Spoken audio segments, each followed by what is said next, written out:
Bienvenue dans Les Décideurs de l'Officine, le podcast consacré aux décisions stratégiques en pharmacie. Je suis Adrien Moulinas, dirigeant du cabinet Pharmacession. Dans chaque épisode, l'objectif est simple, vous aider à prendre des décisions plus claires, plus sécurisées et plus cohérentes dans la durée. Aujourd'hui, nous allons parler d'un sujet central pour beaucoup de pharmaciens. Acheter ou vendre une officine dans de bonnes conditions. Chaque année, l'étude Interfimo sur les prix de cession des pharmacies est très attendue par les titulaires, les acquéreurs, les experts comptables, les transactionnaires et les financeurs. Elle donne une photographie précieuse du marché. Mais derrière les moyennes, les pourcentages de chiffre d'affaires, les multiples de marge et les multiples de BE retraités, il y a surtout la réalité du terrain. Des pharmaciens qui cherchent une officine à acheter, des titulaires qui veulent vendre dans de bonnes conditions et des prix qu'il nous faut expliquer, négocier et financer. Des dossiers qui peuvent sembler attractifs sur le papier, mais qui doivent ensuite passer l'analyse économique et bancaire. Pour en parler, j'ai le plaisir de recevoir Patrice Marteil d'Interfimo. Nous allons voir ensemble ce que révèle l'étude Interfimo 2026, mais surtout comment ces enseignements se traduisent concrètement dans les projets d'achat, de vente et de financement d'officines. Allez, c'est parti.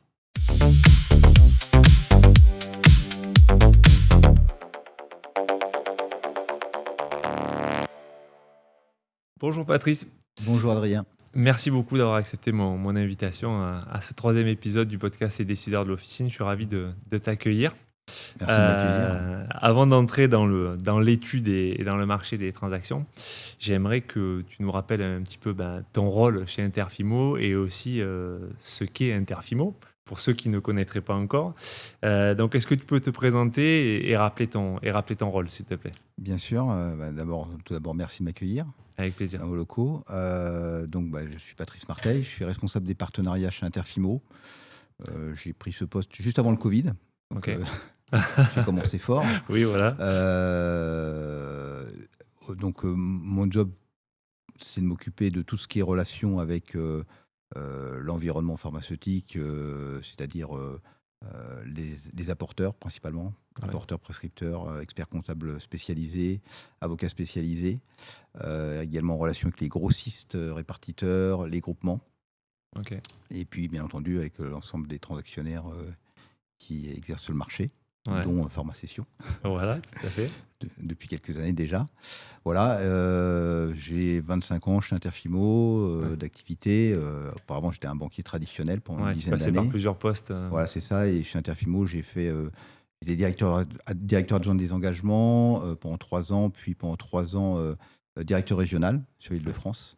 Et puis une dizaine d'années au pôle Grand Compte chez nous, qui est une structure qui s'occupe plus particulièrement de tout ce qui est grands groupes et dossiers complexes. Donc, grands groupes, c'est plutôt la radiologie, la biologie, Ok. un peu d'hospitalisation privée, voilà. Voilà, ouais, ça, on va y revenir. Vous ne faites pas que de la pharmacie. Voilà. Aujourd'hui, le sujet qui nous intéresse, c'est la C'est pharmacie, ça. mais vous faites... Et au bout de 20 ans, je suis revenu à la pharmacie où j'ai retrouvé quand même pour l'essentiel la plupart des apporteurs qu'on avait déjà à l'époque, que je voyais Ouais. passer sur les dossiers quand je signais les dossiers au niveau des engagements. Et je me suis dit que ça n'avait pas énormément changé. Alors l'économie officinale a beaucoup changé ces 5 Ouais. dernières années, mais l'environnement autour, pas tellement finalement. pas tellement, ouais. Une certaine constance dans Oui, les on a- partenaires. On a toujours des transacts qui exercent ça depuis 20, 25 ans. Ouais. Voilà, c'est rigolo. Bon.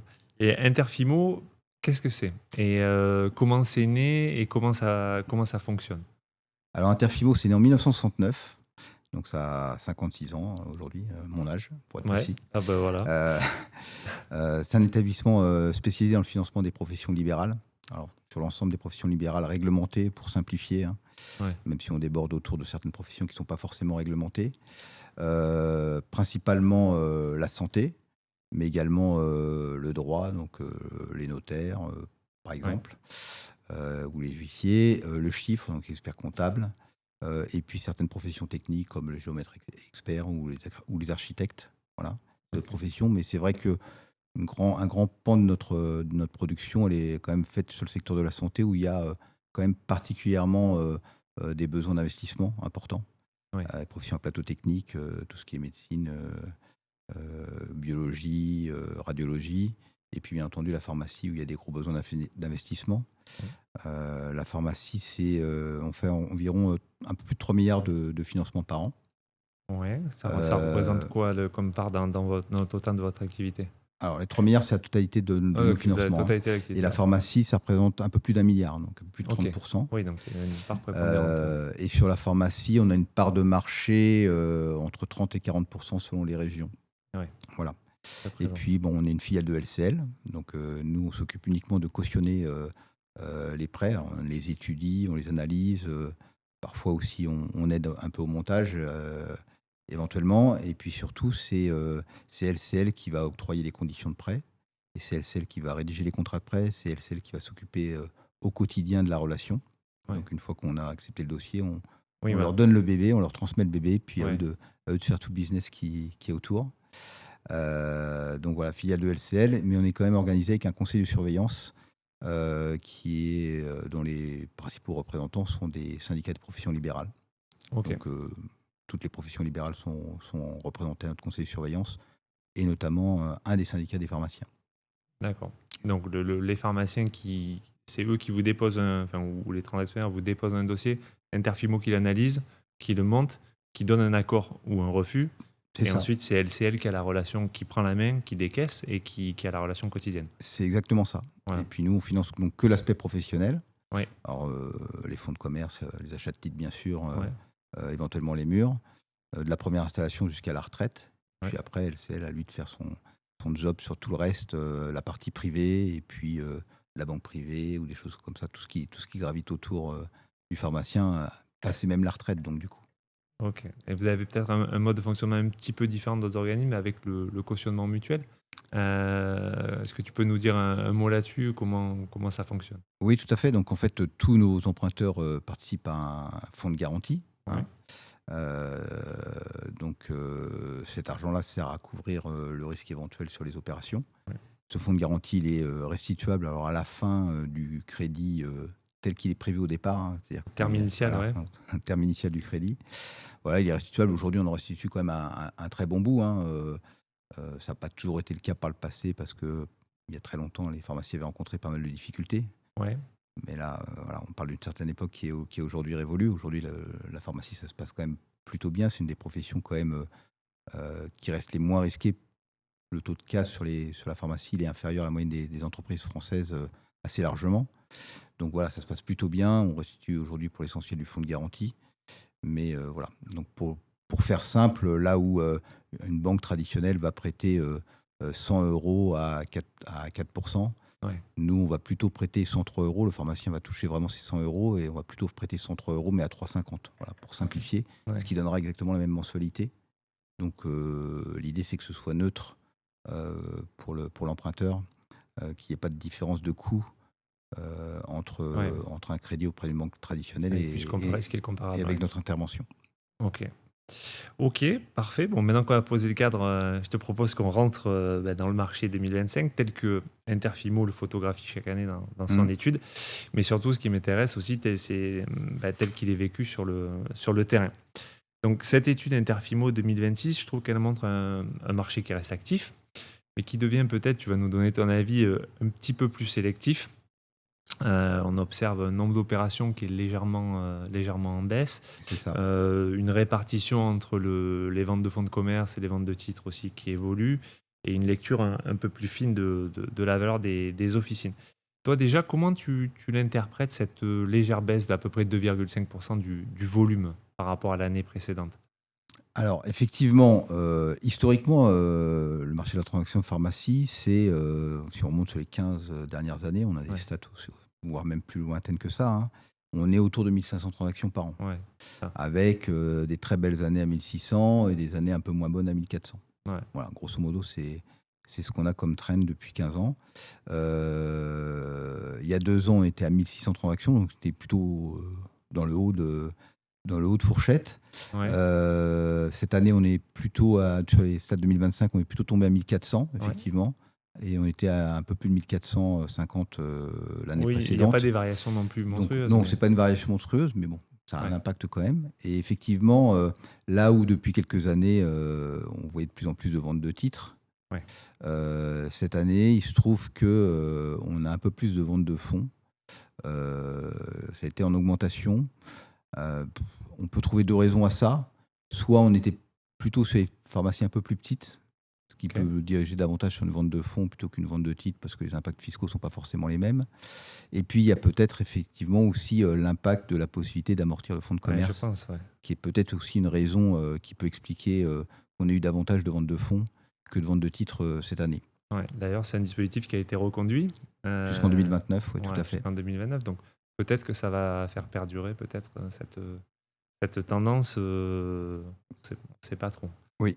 On sait pas trop. Après, voilà, c'est un mécanisme un peu complexe Ouais. sur lequel il y a des aspects positifs Oui, voilà. en non, gain de trésorerie, mais aussi des aspects oui, voilà, tout à qui fait. peuvent Non, être plus négatifs. c'est Donc, pas, il faut bien peser les pour et les contre. Ça, tu as raison.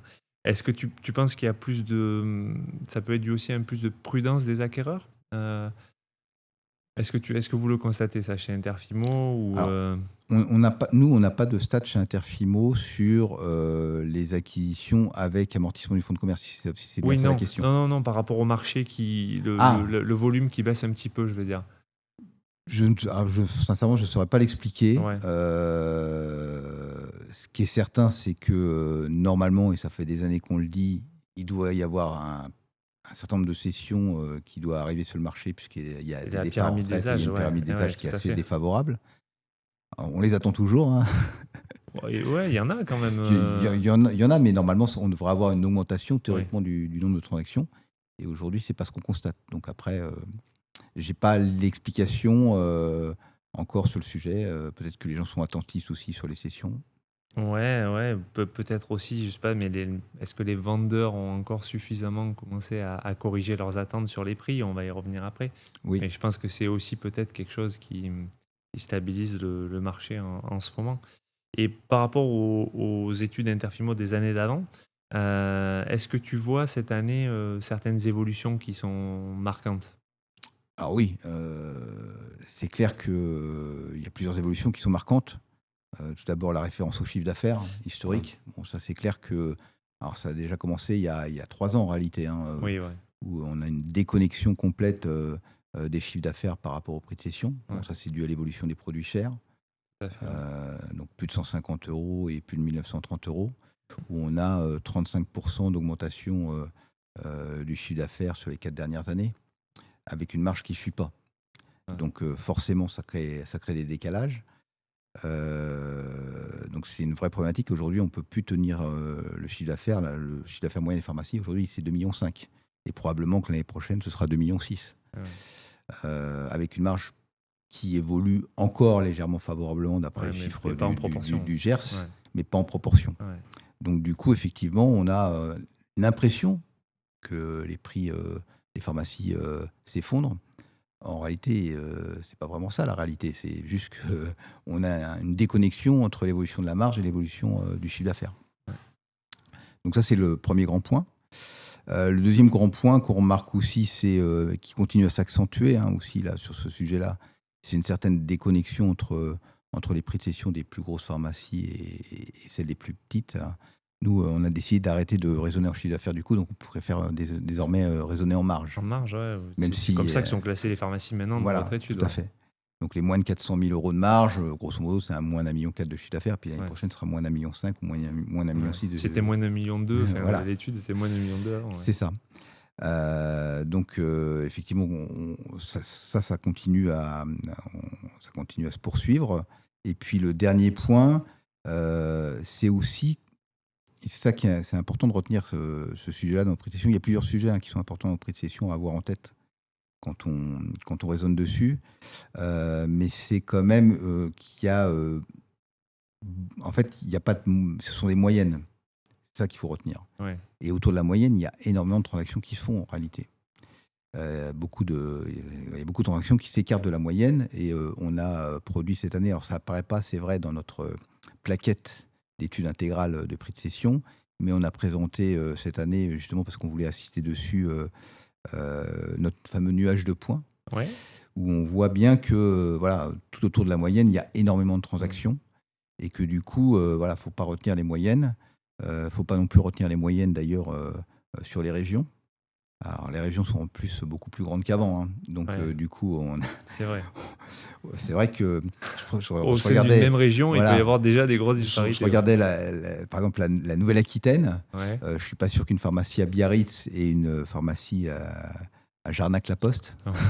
Je connaissais même pas Jarnac-la-Poste, mais Le nom me fait toujours rire. Donc, c'est voilà, en ouais. Haute-Vienne, au-dessus de Limoges. Ouais, ça vaut peut-être pas le même Ça a l'air prix. mignon, hein, mais Ouais. voilà, à mon sens, ça vaut pas le même prix. Ouais, mais ça, c'est ça. Même si la pharmacie, en imaginant qu'elle fasse la même taille, ce qui n'est pas le cas, hein, probablement, mais c'est une petite commune. Mais voilà, donc même au niveau des régions, il ne faut pas se fixer sur la moyenne des régions des prix de cession interfimaux.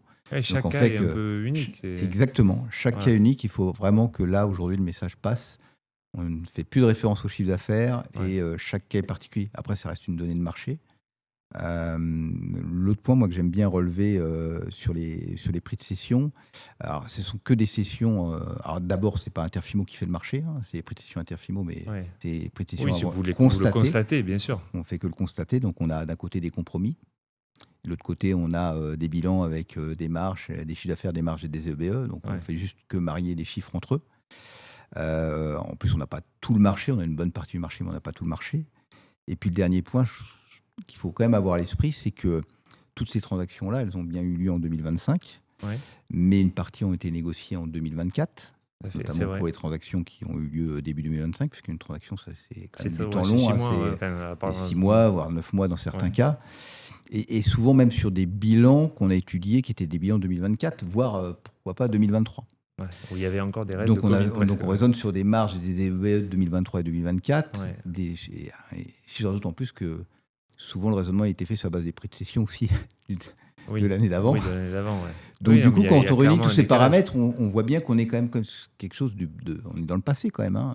C'est une donnée de marché qui est intéressante. On est dans le passé, mais ça ne présage pas de l'avenir du tout. Et qu'en 2025, les marges, elles ont encore dégringolé, alors que sur les prix de cession, certaines ont été étudiées sur des bilans avec des marges plus importantes. Donc c'est ça qu'il faut avoir à l'esprit. Donc encore une fois, voilà, on est vraiment sur des moyennes et que chaque cas doit être étudié à la lumière de l'économie de l'officine d'aujourd'hui et pas forcément sur ce qui se passait il y a 2 ans. Et c'est vrai que ces tendances, elles ont des conséquences qui sont très concrètes pour les pharmaciens sur le terrain qui cherchent à acheter. Donc maintenant, j'aimerais qu'on aille sur la recherche d'une pharmacie, c'est-à-dire comment définir une cible et pouvoir éviter les erreurs de départ. Parce que moi, je le constate au quotidien, les pharmaciens, quand ils veulent acheter, ils peuvent être tentés de partir d'un chiffre d'affaires ou d'une zone géographique ou même simplement d'une opportunité dont on leur parle. Mais je pense que le bon projet d'acquisition, il commence par une question qui est plus simple que ça, c'est quelle pharmacie est vraiment adaptée à son profil, quoi. Et quand un pharmacien il veut acheter aujourd'hui, par quoi toi tu lui conseillerais de commencer? Déjà, effectivement, il a un profil. C'est à lui de rechercher une pharmacie qui correspond à son profil. Donc, est-ce qu'il a envie d'exercer en secteur rural, dans un centre commercial, en bourg, sur une officine de passage, de quartier, voilà. Quel type d'exercice pharmaceutique il a envie de réaliser. Exactement. Pour moi, c'est fondamental parce que plutôt que de prendre une pharmacie, pas au hasard, mais un petit peu prendre un dossier, étudier et dire est-ce que ça va être bon, est-ce que ça va être pas bon. Je pense qu'il faut clairement définir son objectif professionnel et personnel aussi. C'est ça. C'est exactement ça en fait. On va exercer ce métier-là dans cette pharmacie normalement au moins 5 ans, voire davantage. Donc, il y a un projet professionnel, quel type de pharmacie, quel exercice pharmaceutique je veux avoir, mais également familial. Parce que souvent, selon la région, on va emmener sa famille, va falloir trouver éventuellement du travail pour son époux, son épouse, l'éducation des enfants. Enfin, tous ces paramètres-là doivent être pris en compte. Donc, c'est aussi un projet de vie. Le bon projet, je pense que c'est surtout le projet le plus cohérent, pas forcément le projet le plus ambitieux.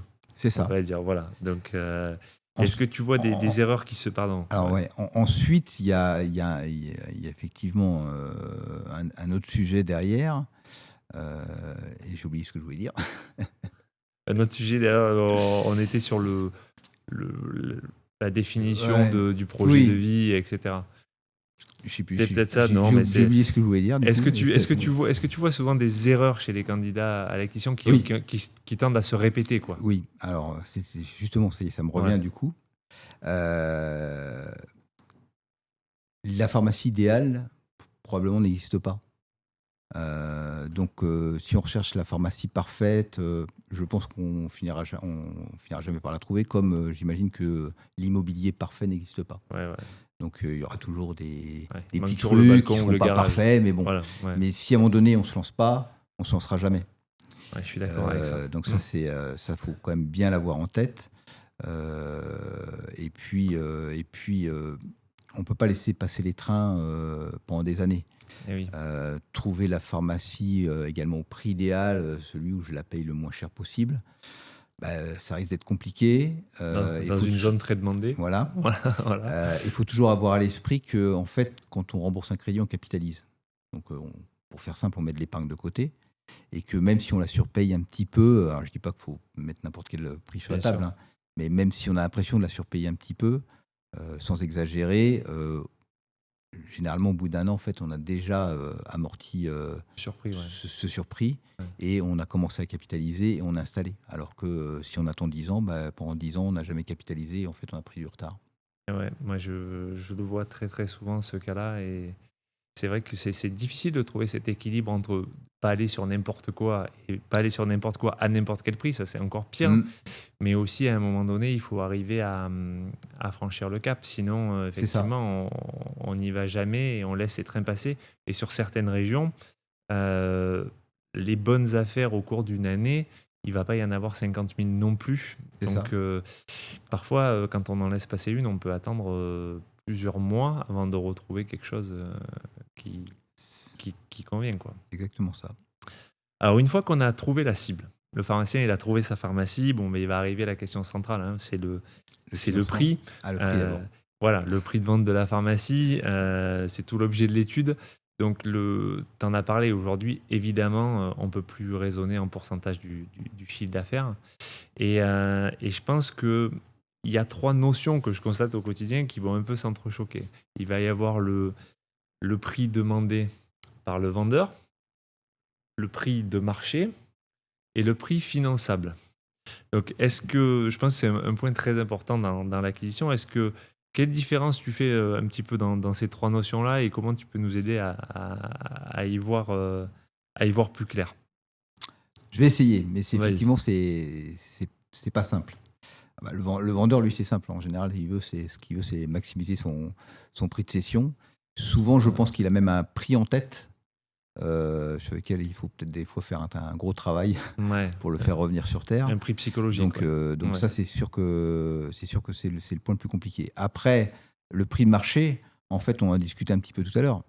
Est-ce qu'il y a vraiment un marché au final? Puisque quand on voit notre fameux nuage de points, on se rend compte Tout existe. qu'il y a tellement de paramètres qui jouent.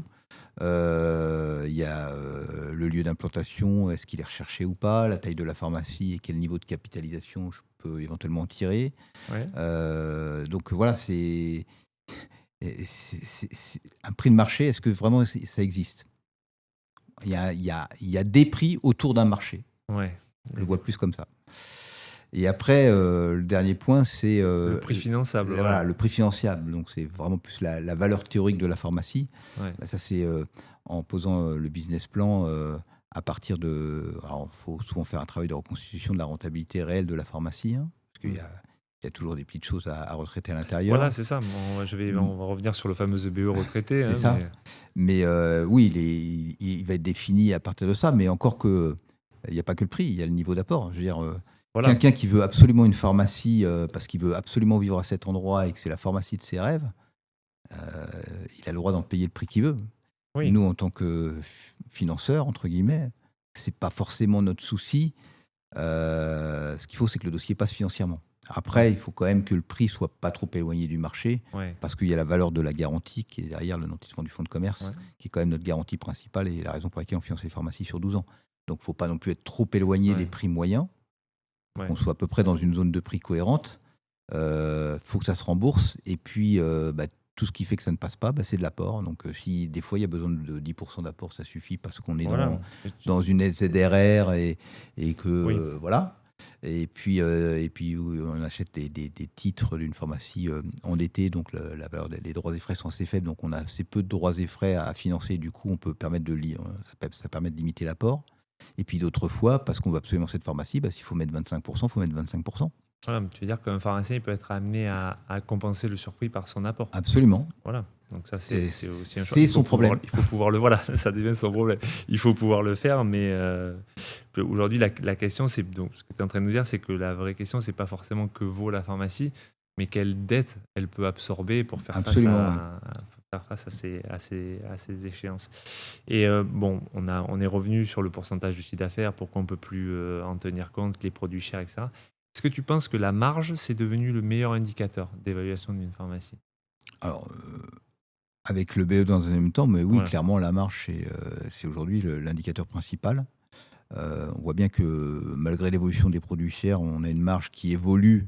Alors, là aussi, je raisonne en moyenne. Hein. Oui. Donc, quand on regarde les chiffres de Gerdata, on a quand même en 2025 une marge qui a évolué favorablement. Alors, c'est pour ça qu'il faut aussi raisonner en euros et plus en pourcentage. Ça, c'est un point essentiel. Ouais. On arrête de raisonner en pourcentage. Là aussi, les produits chers, forcément, ça va baisser Donc, on sait par les données de Gerdata, par exemple, et d'autres, comme nos amis experts comptables, qui nous communiquent leurs chiffres également, qu'on a une marge globalement qui a évolué favorablement de 85 millions d'euros en 2025 et je crois que c'est aux alentours de 60 en 2024. Donc on a quand même des marges qui évoluent. Alors après, divisé par le nombre de pharmacies. Hein. Oui, bien sûr.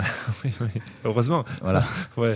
Et puis également, il y a aussi pas mal de fermetures. Donc ça fait des reports de chiffres. Tout à fait, ça c'est important. Et de marge des pharmacies, de certaines pharmacies vers les autres. Ça permet l'augmentation aussi, certainement plus partielle, mais du chiffre d'affaires moyen des pharmacies.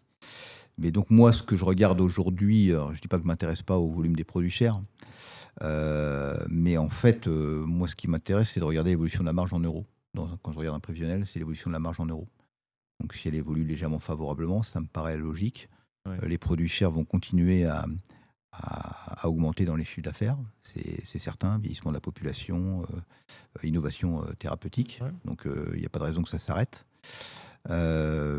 Après, les produits chers, parce que j'entends souvent des discours un peu défavorables aux produits chers, alors, je sais qu'en termes de gestion, ça peut être compliqué pour les pharmaciens, avec d'éventuels indus. Voilà, je pense que c'est ça le plus compliqué. Voilà, c'est le plus gros souci. Mais après, un médicament de plus de 1930 €, ça rapporte 98 € de marge et ça rapporte l'équivalent de la même marge que 92 boîtes de Doliprane. On est d'accord. Mais c'est vrai que le jour où le pharmacien il prend un indu sur sa boîte à 5 000 €, il va en falloir un paquet à 90 € de marge pour le rattraper. Et sachant qu'il y a des médicaments qui coûtent même beaucoup plus cher que ça. Plus que ça, bien sûr. Ouais. Donc, la Butra, c'est 66 000 €. Donc, voilà. Ça, il y a beaucoup de pharmaciens qui sont frileux là-dessus. Hein. C'est vrai. Moi, je ne fais pas une allergie aux produits chers non plus. L'essentiel, c'est d'en tenir compte. Mais c'est vrai que sur certaines trésoreries, on peut se dire un indu sécu sur un produit très cher, c'est un danger. Voilà, ça peut fragiliser donc l'économie. Il faut le faire de façon le plus sécurisée possible. Voilà. Donc la marge, voilà. Pour revenir à la marge, c'est clair que la marge aujourd'hui, c'est l'indicateur principal. Avec le deuxième indicateur, c'est le BE, bien entendu. Qui est le BE, oui, parce que la marge, elle va nous régler le problème des produits chers. Voilà, le poids des produits chers est dans la marge, mais elle ne va pas régler le problème de neutraliser les charges d'exploitation, les charges de personnel, etc. Ça, c'est pas dans la marge. Donc c'est pour ça qu'on a quand même besoin de le coupler à ce fameux BE retraités. Donc ça, pour les plus jeunes qui vont nous écouter, on pourrait revenir un petit peu là-dessus. Et aussi pour les vendeurs, pour une notion qui a peut-être été mal compris, mal lu en tout cas dans l'étude Interfimo, donc le fameux multiple de BE. Oui. Certains vendeurs, moi au quotidien, me disent mais qu'est-ce que vous me racontez à dire que les prix baissent, etc. Oui, les multiples de BE font que augmenter. Donc, c'est évidemment une mauvaise lecture. Est-ce que tu peux nous réexpliquer pourquoi cette lecture-là, elle est biaisée ? Bien sûr, c'est très important de faire un point là-dessus. Alors, d'abord, le BE. Oui, d'abord. D'abord, le BE, on va y aller par étapes. D'abord, c'est le BE comptable qui permet de rembourser le crédit. Hein. Donc, c'est après rémunération du dirigeant. C'est bien le revenu tiré de l'officine qui va permettre de rembourser le crédit. Donc, ce n'est pas le BE retraité, c'est le BE comptable. Oui. Donc, à quoi sert finalement le BE retraité ? Il y en a d'autres qui l'appellent performance commerciale de gestion aussi, c'est un autre nom. Alors, la méthode de calcul n'est pas strictement identique entre nous, Interfimo, le groupement CGP d'expertise comptable par exemple. On a chacun notre méthodologie. Mais l'idée, c'est de de pouvoir comparer des officines les unes avec les autres, nonobstant la politique de rémunération du dirigeant. Oui. Hein. Parce qu'en fait, si on raisonne, j'ai une officine qui est complètement désendettée, donc je n'ai pas de crédit à rembourser. Dans l'absolu, imaginons que lors de la phase de remboursement de crédit, je devais rembourser 200 000 € par an, j'ai plus cette charge-là. Donc on peut imaginer que je prenne une rémunération de Super, 200 000 € oui. plus ma rémunération normale, voire 250 000 € sur la pharmacie. Oui. Et donc du coup, j'aurais un EBE comptable qui serait très faible. Oui. Et par rapport à une pharmacie lambda qui est encore en phase de remboursement et sur lequel le dirigeant ne prélève que 50 000 €. Donc c'est vraiment...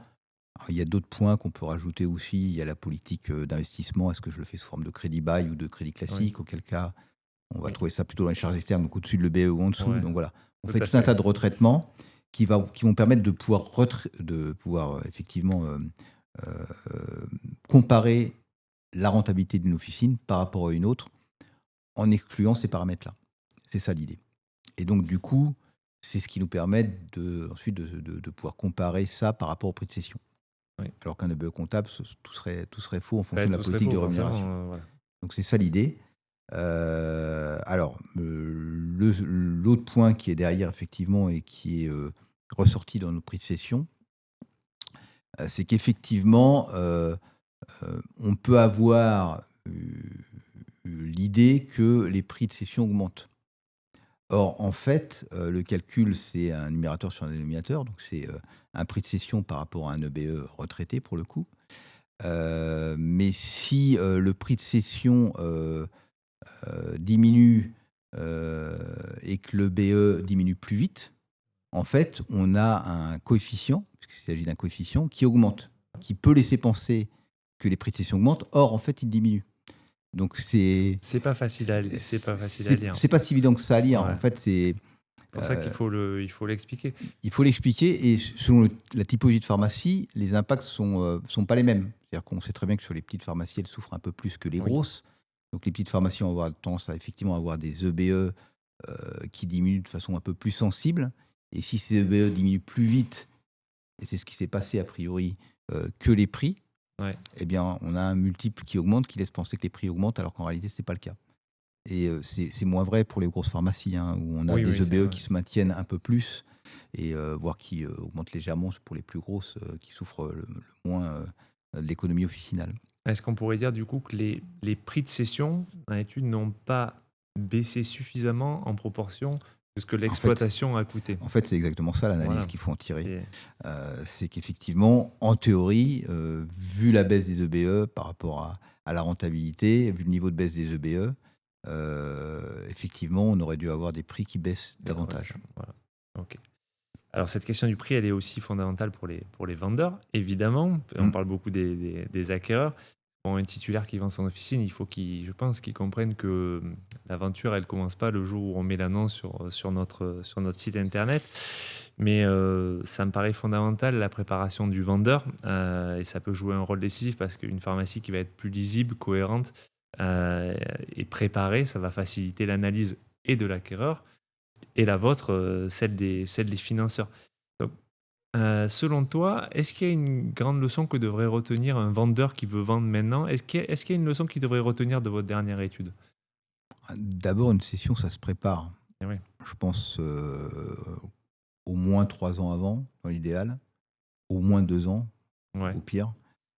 D'abord parce que quand on étudie un dossier de financement, on regarde le bilan précédent des 2 dernières années. Voilà. Donc, le temps de les produire et de mettre son officine à la vente, il faut même plutôt compter 3 ans pour commencer à faire les bonnes opérations, j'allais dire, de nettoyage ou d'amélioration. Alors, l'amélioration, c'est pas tricher. Non, pas du tout. Pas du tout. C'est les rendre plus visibles les choses. Voilà, c'est redonner un vrai visage, le vrai visage de la rentabilité de l'officine. Donc, ça passe par plusieurs points. Peut-être que le pharmacien, il est un peu moins présent. Il a embauché une demi-ETP d'adjoint ou de préparateur en plus pour compenser. Équivalent temps plein, voilà. Équivalent temps plein. Ça peut être le cas, mais mine de rien, 30 000 € de moins de rentabilité sur 12 ans, c'est 360 000 € en moins sur le prix. Mais exactement. Donc, il faut bien avoir à l'esprit. Après, voilà, il y a tout un tas d'opérations éventuellement, ou alors il faut être en mesure de bien les expliquer Ouais. dans son bilan. Bon, voilà, il y a des postes, on les connaît tous, hein, Bah, ça va être le personnel et les charges externes. voilà, Voilà, les sur charges les charges externes, externes, on fait passer quelques frais, voilà, quelques hein, frais comme des voilà, voitures souvent par exemple. ou des choses comme ça. Mais c'est ça qui amène la discordance, c'est que le pharmacien, moi je peux l'entendre, hein, le pharmacien qui arrive en fin de carrière, qui a remboursé son crédit depuis longtemps, ben, il a pris plus de personnel. Et ce qui peut être complètement légitime. Oui, Mais c'est il son choix. faut, voilà, c'est un choix, mais il faut aussi qu'il comprenne qu'avec une masse salariale, lui, il arrive à tourner à 13 ou 14% de masse salariale peut-être, mais le prochain, avec un crédit important, ne pourra pas tourner C'est clair, comme ça. Donc, il ne peut pas avoir non plus toutes ces charges-là et espérer un prix de vente qui soit comme s'il ne les avait pas, quoi. absolument. Puis Voilà. je pense qu'il y a un dernier point dont on parle finalement assez peu, Oui, c'est la gestion du stock. oui. Euh, Est-ce qu'on a bien réalisé régulièrement des inventaires physiques? Les inventaires, je crois savoir qu'ils sont souvent réalisés par des LGO, qui sont des outils performants, mais sur lesquels il y a plein de gens Ben, qui, voilà, c'est qui ça. pianotent. Ils sont performants si on les renseigne bien, hein. Voilà, c'est Voilà. ça. Et peut y avoir des glissements assez importants dans le temps, Oui. avec des surprises le jour où l'inventoriste vient, parce que le jour de la session, pour le coup, il y a vraiment un Il y a vraiment un inventoriste intérêt. Là, il peut y avoir une qui grosse perte. vient. Ouais. Et en fait, 30 000 euros de décalage sur le stock, qui s'est fait progressivement, hein, sur 3-4 années, Oui, ça représente un gros différentiel de marge, en fait, exactement. quand on pose les chiffres. Exactement. Facilement 1,5 point de marge en plus ou en moins. Donc, je pense qu'il y a un sujet là-dessus, sur lequel les vendeurs doivent faire attention. Ouais, l'épisode précédent, on le faisait avec des jeux inventaires, on en a beaucoup parlé sur la préparation aussi à la vente, de bien gérer son stock et en tout cas d'avoir les bonnes infos. Parce que même vous, en amont, quelqu'un qui déclare un stock, le stock du LGO, mais qui n'est pas du tout son vrai stock, Oui. ça va se ressentir dans son bilan Ah oui. immédiatement sur sa marge. Mais On peut et- aussi et- avoir une et- lecture sur une marge qui n'est pas bonne. Et de façon très importante, on pourrait penser que les impacts sont limités, mais en réalité, ça peut vite peser de plus d'un point sur la marge, quoi. Et c'est pareil, un point de marge, Ouais. c'est du prix de vente en moins. Voilà. Donc pour un vendeur, c'est voilà, se préparer 12, 24, 36 mois, mais bon là, pas tout le monde, je suis pas sûr Ouais. que tout le monde puisse, mais à la vente, faire un point aussi sur d'autres éléments du dossier qui me paraissent importants. Le bail, par exemple. Voilà. Oui. Où est-ce Ah, qu'on oui. en est de son bail parce que ça Ça, aussi, c'est- c'est un vrai sujet. Ça, c'est essentiel aussi. Effectivement, c'est la principale garantie aussi pour la banque, hein, le bail. Voilà, c'est pour Si on ça n'a pas de que bail, si on n'a pas de bail, du coup, la garantie de la banque tombe. Donc, ça va être très compliqué, ça va effectivement, ça va être de compliqué. Ouais. financer. Voilà. Et parmi ces dossiers qu'on rencontre sur le terrain, il y a aussi le sujet des petites officines et de la première installation. Ce sont parfois des dossiers qui sont plus sensibles, mais qui peuvent aussi représenter des vraies opportunités si le projet il est bien calibré. Moi, j'ai vu dans cette étude que les premières installations, elles restent quand même très présentes. Et pourtant, en parallèle, les petites officines, elles suscitent aussi beaucoup de questions. Est-ce qu'elles sont risquées? Est-ce qu'elles sont encore finançables? Est-ce que c'est vraiment des opportunités ou pas? Déjà, sur la première installation, qu'est-ce que toi, ça t'inspire, ce poids encore de la première installation dans l'étude? On a encore pas mal de premières installations, effectivement. Nous, on aime bien financer les premières installations. Ah, bien Ça sûr, fait c'est partie fondamental, je trouve. c'est les pharmaciens du futur qui vont se réinstaller derrière. Donc, on considère qu'il faut aussi les accompagner. Je pense qu'au-delà de notre métier de financeur de pharmacie, on a aussi une mission d'intérêt public. Et je pense qu'on n'est pas les seuls, d'ailleurs. Je pense que les Transac, les experts comptables, on a tous intérêt à faire attention à ce qu'on fait. Je le dis souvent. Pas pousser trop loin le bouchon, parce qu'il s'agit de pouvoir permettre aux futurs jeunes qui vont sortir diplômés de pouvoir s'installer, Ouais, et puis de maintenir le maillage officinal, parce qu'on est tous concernés en tant que citoyens. ouais. Donc, Important, ouais. donc je pense qu'on a tous intérêt à faire en sorte de pas faire n'importe quoi. Ça, c'est le premier point. Après, il y a des choses à faire sur les petites officines. Alors, probablement, certainement des regroupements, etc. Après, c'est vrai que derrière, il y a un vrai problème de santé publique, hein. Il faut toujours avoir à l'esprit que La rémunération du pharmacien, elle fonctionne sur 2 jambes, en fait. Et il y a sa rémunération, Oui. mais on sait qu'il en tirera une retraite pas forcément très, très élevée. Ah non, ouais, si on voit la retraite moyenne des Et pharmaciens. donc, on compte surtout sur la capitalisation pour s'en Oui. sortir. Oui. Et donc, quelle question se pose le pharmacien qui doit acheter une petite pharmacie sur laquelle il légitimement va se poser la question, mais est-ce que je vais pouvoir la revendre, cette pharmacie? Et Voilà. donc, du coup, avec quelle retraite je vais vivre C'est ça indirectement? la vraie question. Ouais, Donc, il y a certainement des solutions qu'il faut trouver avec des forfaits structures, avec des évolutions de la rémunération des pharmaciens, notamment sur ces petites pharmacies-là, pour essayer de maintenir le maillage officinal. Après, il y aura certainement des fermetures aussi, hein, ça faut pas, il y en a déjà beaucoup. faut pas se leurrer, il y en a déjà Ouais, beaucoup. il y en a déjà beaucoup, Mais il y a des regroupements à faire, il y a des choses Oui. intéressantes à faire. Mais ça se fait beaucoup et c'est aussi le sens du sort. C'est pas toujours facile de le faire comprendre aux pharmaciens qui sont titulaires de ces officines-là. Et parfois, c'est difficile pour eux parce qu'ils ont passé 30-35 ans dans une affaire, toujours en pensant à ce système de capitalisation et à leur retraite. Et ils se retrouvent avec des pharmacies qui sont pas forcément faciles à vendre. Et ils ont du mal à comprendre ça. Ouais. Mais alors c'est un gros boulot pour vous, les Transac, hein. Ouais. Oui, c'est un gros, c'est un gros mais j'ai sujet. vu des très, très, très belles opérations où ils ont groupé jusqu'à 3 voire 4 Ouais, c'est officines. ça. Ouais. Et quand on sait qu'une petite pharmacie, elle va valoriser aujourd'hui plutôt autour de 50% de son chiffre d'affaires ou de ses 400 000 euros de marge, inférieur à 400 000 euros de marge, c'est plutôt comme ça qu'il faut raisonner. Mais si on s'imagine qu'on en regroupe 2 ou 3, juste par le phénomène du regroupement, en fait, on redonne de la valeur patrimoniale et on fait une superbe opération en réalité financièrement. Exactement. Donc voilà, il y a des choses à faire. On pourra pas, malheureusement, on pourra peut-être pas sauver tout le monde. Non, ça c'est sûr. Il y en a qui sont peut-être certainement condamnés, mais il y a des opportunités, puis il y a des opportunités aussi derrière parfois d'agrandissement, de transfert, Exactement. qui vont permettre aussi de développer des nouvelles missions, parce Ouais. que ces officines, parfois là, elles sont au milieu du village, mais c'est des officines un peu à l'ancienne, et aujourd'hui on sait qu'on a besoin de superficie, pour Ouais, vendre, ouais. et deux, pour réaliser les nouvelles missions, qui sont aussi indispensables pour maintenir la rentabilité des officines aujourd'hui. Donc il y a certainement des choses à faire. Après, c'est sûr que c'est un marché un petit peu à part et que ça nécessite des études un peu plus spécifiques. Mais il y a quand même je suis d'accord avec toi, il y a des choses à faire et il y a des belles histoires. J'ai étudié la semaine dernière le dossier d'un pharmacien qui s'est installé en 2019, je crois. Lui, dans une petite pharmacie, parce qu'il n'avait pas beaucoup d'apports, parce que ça correspondait un petit peu. Et entre-temps, il a eu des opportunités, dont celle de racheter l'autre pharmacie du village, qu'il a fermée. Et son chiffre d'affaires a doublé par rapport au début de son exploitation. Donc, c'est vrai que... Et la valeur de patrimoniale de son officine a donc fait plus que doubler probablement. Exactement. Et donc, il se retrouve là, par contre, avec une officine qui est très vendable. Donc, ça peut être, ça peut être des pistes. Mais pour toi, le marché il reste encore accessible à des primo-installés. Je te le demande parce que souvent, moi, je rencontre des jeunes qui me disent, mais est-ce que vraiment c'est possible pour nous? On a un petit apport, on ne sait pas trop faire, etc. Est-ce que c'est un marché qui n'est pas réservé à des gros mastodontes, on va dire? Le marché de la pharmacie en général ou la petite pharmacie? Non, de la pharmacie en général. Alors aujourd'hui, il y a eu beaucoup de choses qui, depuis 5 ans, hein, c'est impressionnant le nombre d'aides à l'installation qui sont sorties, les fameux boosters d'apport. Alors il y en a dans tous les sens, hein, sincèrement. Alors moi, je tiens chez Interfimo une bible de tout ce qui est booster d'apport, que j'essaye de mettre à jour régulièrement, etc. Ça évolue très vite.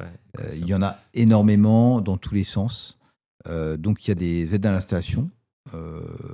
Voilà, certaines aides sont plutôt bien construites et plutôt éthiques. D'autres un peu moins, donc faut faire attention à ça. On peut compter aussi sur des crédits vendeurs, ça peut aider, des aides parentales. On peut compter sur les pharmaciens investisseurs qui peuvent vous aider. Donc voilà, il y a plein de solutions. Ah oui, moi c'est vraiment le message que j'ai envie de faire les passer. Les groupements font un certain nombre d'offres également. Nous-mêmes, on a nos propres complémentaires. Voilà.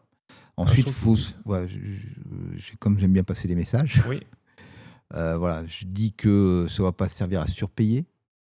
Ça, c'est sûr. Hein, ça aide à s'installer, mais pas à surpayer le prix.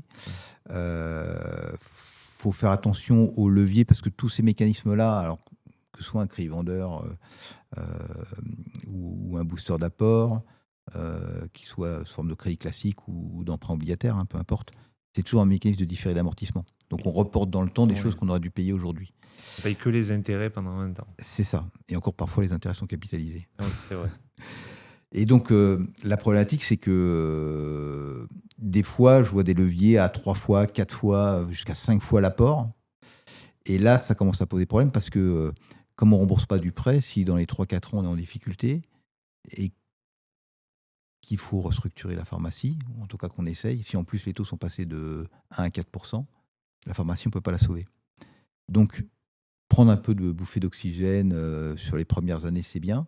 Mais ça ne sert à rien d'aller chercher des boosters pour aller chercher du booster et ça ne sert à rien de maximiser, c'est même dangereux de maximiser les multiples d'apports, donc les leviers d'endettement. Voilà, faut prendre une petite aide à l'installation, pourquoi pas, mais voilà, faut faire attention à ne pas aller trop loin et pas perdre de vue que, en fait, quand on rembourse un crédit, on capitalise, donc en fait, on épargne et c'est autant d'argent qu'on aura en plus derrière pour se réinstaller. Et donc voilà. Ouais, mais c'est bien de rappeler que les boosters d'apport, ça reste un emprunt. C'est ça, c'est la dette. Et c'est pas un don, quoi. Et à un moment donné, il faut quand même bien le rembourser. Bon, une fois qu'on a trouvé cette cible, on a discuté le prix, le projet semble cohérent. Donc maintenant, il faut venir voir le banquier et avec un dossier de financement, le mieux fait possible. Donc dans cette dernière partie technique, je voudrais rester dans le prolongement du terrain et voir avec toi qu'est-ce qui, dans un dossier de transaction, va vous faciliter la tâche ou va vous compliquer la tâche. Donc toi, quand tu reçois, chez Interfimo, quand vous recevez un dossier d'acquisition, c'est quoi les premiers éléments que vous allez regarder ? Je voudrais juste faire un petit préalable sur le sujet.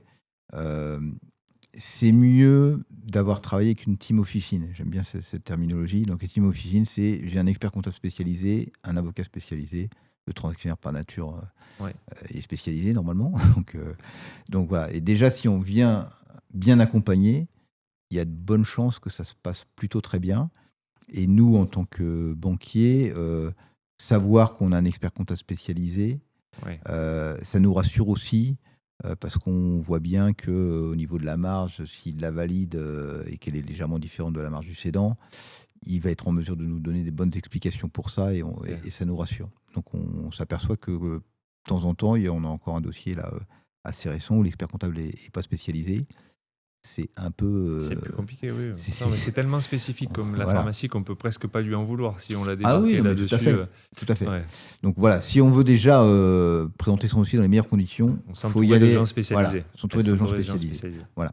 Ensuite, le point essentiel, forcément, celui qui permet de bâtir le business plan, c'est le plan de financement. Donc voilà, on regarde le prix de vente de la pharmacie, les droits et frais... forcément le plus souvent quand c'est une session de fonds de commerce, le crédit vendeur sur stock. Et puis on regarde le niveau d'apport qu'on a dans l'opération. Donc voilà. C'est pas un critère discriminant le niveau d'apport. En réalité, je vous dis, tout dépend du besoin et si ça passe et si on est à peu près dans le marché, quoi. Sachant que l'idée, c'est que la banque ne financera jamais plus au-dessus du prix de vente. Voilà. Quelqu'un qui achète une pharmacie en prix de vente 2 millions, la banque lui prêtera au maximum 2 millions. Voilà, c'est ça la règle. Bon, maintenant, si les pharmacies correspondantes elles sont plutôt à 1,5 million, on lui prêtera peut-être que 1,5 million. Oui. Voilà. C'est ça qu'il faut avoir à l'esprit. Après, derrière, de ce business plan découle, du plan de financement découle le business plan. Et on va regarder le business plan, est-ce qu'il est cohérent par rapport aux données du cédant. On va regarder les décalages. On va regarder les économies. Est-ce qu'on nous les explique ? Oui, voilà. On a enlevé le Range Rover, des choses comme ça. Voilà, ça paraît cohérent. On nous a bien expliqué la marge. On a fait un prévisionnel qui est pas trop ambitieux parce que la part, nous, on est là pour prendre le risque normal, mais tout ce qui relève du pari, ça doit plutôt être financé par de l'apport. Et puis, on descend ce qu'on appelle les soldes d'intermédiaire de gestion, donc la marge, le BE, etc. Et puis, on regarde si on a une capacité d'autofinancement suffisante, c'est le terme, pour rembourser le capital des emprunts, avec 2 paramètres qu'on regarde quand même en plus. C'est est-ce qu'on a un petit peu de marge par rapport à cette capacité d'autofinancement ? Ouais. Hein. Donc cette marge-là, elle va être en fonction aussi du niveau, enfin de la taille de la pharmacie, hein, parce que une marge de 15 000 € de plus sur une petite pharmacie, ça peut suffire. Par contre, sur une pharmacie qui fait 5 millions, 15 000 €, c'est rien en Et ouais, pourcentage. c'est pas énorme. Donc, parce que voilà, la vie des affaires fait qu'il y a toujours des bonnes surprises et des mauvaises surprises. Et oui. Donc, il faut Et qu'on ait un puis petit un peu de crédit, marge. c'est 12 ans, il va s'en passer des Voilà, choses. Hein. exactement. Ouais, il va Surtout s'en sur passer. l'économie officinale, certainement. Oui. Et puis également un petit peu de marge en trésorerie, parce qu'il s'agit, notamment une fois que le crédit vendeur sur stock il est remboursé, qu'on ne soit pas découvert. Donc, l'idée, c'est d'avoir un petit peu de marge de manœuvre, effectivement, au niveau de la trésorerie, voilà, pour s'assurer que voilà, il peut aussi se passer des choses de ce point de vue-là, des rentrées d'argent qui sont un peu plus tardives que prévu ou des choses comme ça. Et ça croise une notion que parfois est mal comprise, c'est celle aussi du BFR, Oui, le besoin en fonds de roulement. Moi, je trouve que c'est un sujet sur lequel on passe souvent très vite et qui me paraît hyper sous-estimé et ouais, qui parfois met les gens, si ça a été mal calibré au financement, met les gens parfois en situation tendue, même sur des pharmacies qui fonctionnent. Euh, Est-ce que tu peux, toi, rapidement, le besoin en fonds de roulement, ou comment tu vois ça? alors sur le sujet, il y a deux sortes finalement de BFR, et souvent le BFR qu'on met en place en face d'un crédit vendeur sur stock, je trouve que c'est finalement pas vraiment le terme approprié. Parce qu'en fait, si on n'avait pas de crédit vendeur sur stock, on n'aurait pas besoin de mettre de BFR, mais par contre, on serait obligé de financer plus. Ouais. Donc ça nous arrange, nous, finalement, le banquier, d'avoir ce crédit vendeur sur stock. On a juste du BFR, mais le principe, c'est qu'une pharmacie, normalement, elle a ce qu'on appelle un cycle d'exploitation favorable. C'est-à-dire que ses délais fournisseurs, si je rajoute en plus ses délais de paiement des dettes fiscales et sociales, il est supérieur Tout à fait. à son poids de stock normatif, je dirais, et son délai de paiement de la sécurité sociale qui est autour d'une semaine, quoi. Oui. Donc, en réalité, une pharmacie n'a aucune raison d'être à découvert si elle est gérée convenablement. Oui. Donc voilà. Après, si on décide d'agrandir la pharmacie, effectivement, on peut être amené à mettre en place un financement complémentaire pour accompagner le stock, puisque Ouais, l'augmentation ça du n'a rien stock à aussi. voir d'agrandir sa pharmacie si c'est pour pas Si on mettre de passe de stock 100 mètres carrés à 300 mètres carrés, on n'aura Voilà. pas le même stock. Hein. Ouais, voilà. ça, Et puis, quand on est sur un achat de titre, où là, on est sur une notion un petit peu différente. Oui. C'est-à-dire que vous reprenez, du coup, vous reprenez trésor. non seulement le fonds de commerce, mais vous reprenez également tous les délais existants, le Mm. délai fournisseur. Et parfois, le cédant, il a eu recours à un crédit découpage. Donc, on a des délais fournisseurs un petit peu longs. Et du coup, il faut le remettre d'aplomb pour faire en sorte que voilà, on soit dans des délais fournisseurs corrects. Ouais. Ce que tu appelles un crédit découpage, c'est concrètement très souvent chez le grossiste. Oui, Il prend un mois d'achat et plutôt que de payer sur le rythme normal, il va le payer sur 12 ou 24 sur mois. 12 ou 24 mois. Donc, c'est une forme de crédit. Hein, Oui, c'est un crédit. mais Oui. du coup, au bilan, ça reste dans les fournisseurs, Ouais, et, dans le crédit fournisseur, et ça augmente le crédit fournisseur, et c'est pas quelque chose de logique d'avoir un crédit découpage. Normalement, c'est une aide qui est censée être ponctuelle, mais c'est pas quelque chose de logique. Donc dans ce cas-là, effectivement, on va rembourser au travers un supplément de BFR ce crédit découpage, et puis faire en sorte d'avoir un crédit fournisseur normal.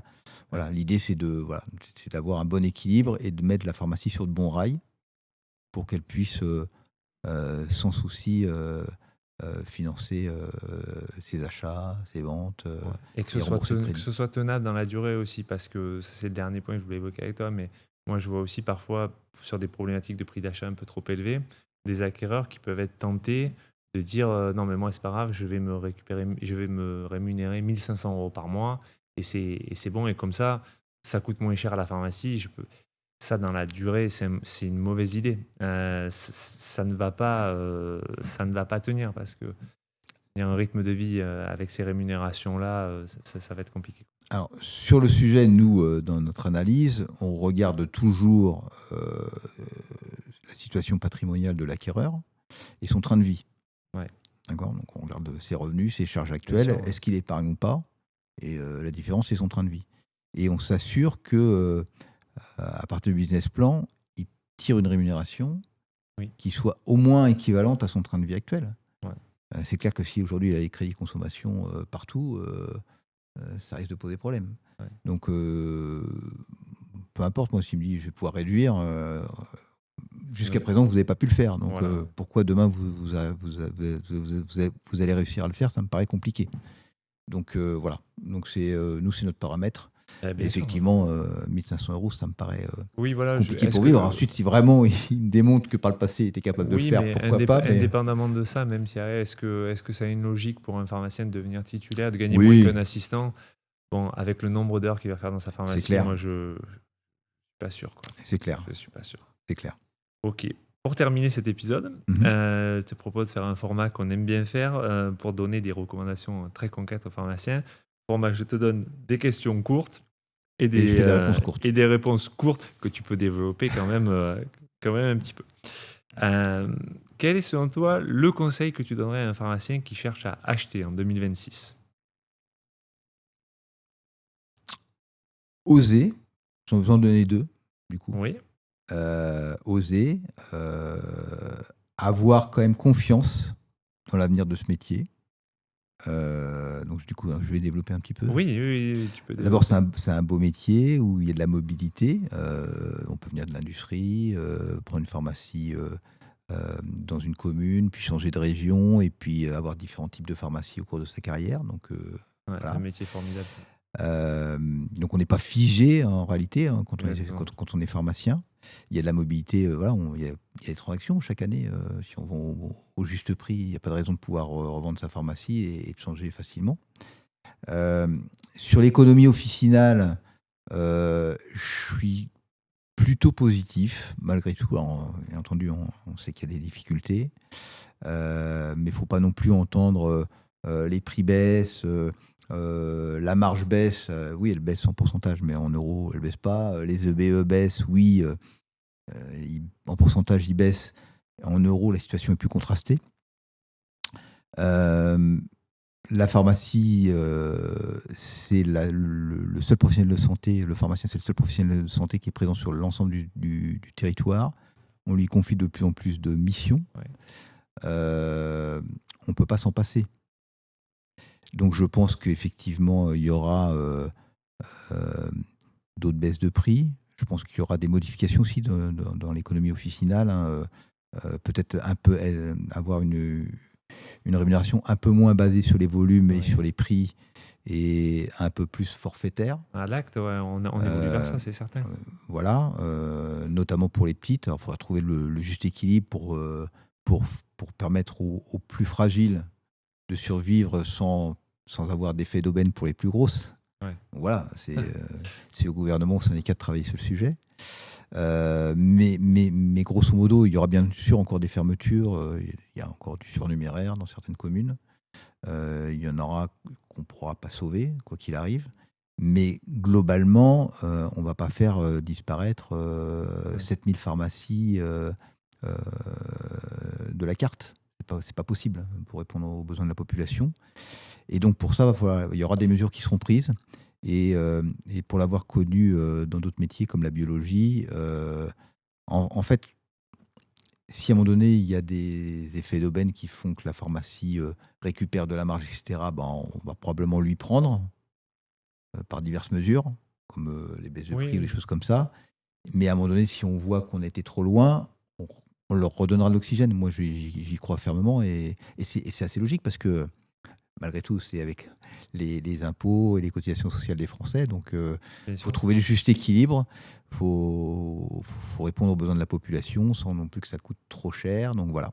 Mais donc, du coup, il y a encore de l'avenir. Voilà. Du coup, je suis plutôt quand même positif. Ouais, moi aussi. Et quel conseil, du coup, tu donnerais à un titulaire qui envisage, lui, de vendre son officine en 2026 ? On en a un peu parlé. C'est ça. C'est de... alors, est-ce qu'ils vont pour racheter ou est-ce qu'ils vont pour partir en retraite ? Déjà, non, je pense c'est pas forcément la même réponse. De préparer sa vente, je pense que ce serait. On en a parlé tout à l'heure. Oui, ça, on a déjà un peu parlé. C'est d'anticiper. Ouais. La règle de la finance en général, c'est d'anticiper. Donc, bien anticiper, dans l'idéal, commencer à 3 ans avant. 3 ans avant, c'est bien. C'est bien, ouais. Et quel conseil tu donnerais aussi donc, à un vendeur toujours, mais qui a un prix espéré déconnecté de la rentabilité réelle ? C'est pas facile, mais c'est pour nous aider à faire de l'éducation. Oui. Euh, Encore une fois, la rentabilité, c'est un des paramètres qui détermine le prix. Euh, la main visible du marché. Ouais. La main visible du marché, c'est s'il est dans le marché, il va vendre. Et si au bout d'1 an et demi, il n'a pas d'acquéreur, c'est qu'il est trop cher, point. Donc il faut qu'il baisse. Faut qu'il baisse. Je- voilà. Après, s'il est sur une zone hyper demandée, il est Oui, possible qu'il en tout tire à fait. le prix qu'il attend. Ou s'il y a quelqu'un qui veut absolument cette pharmacie parce qu'il a grandi dans cette commune, que sais-je, moi, que c'est la pharmacie de ses rêves, il va peut-être être prêt à en payer le prix.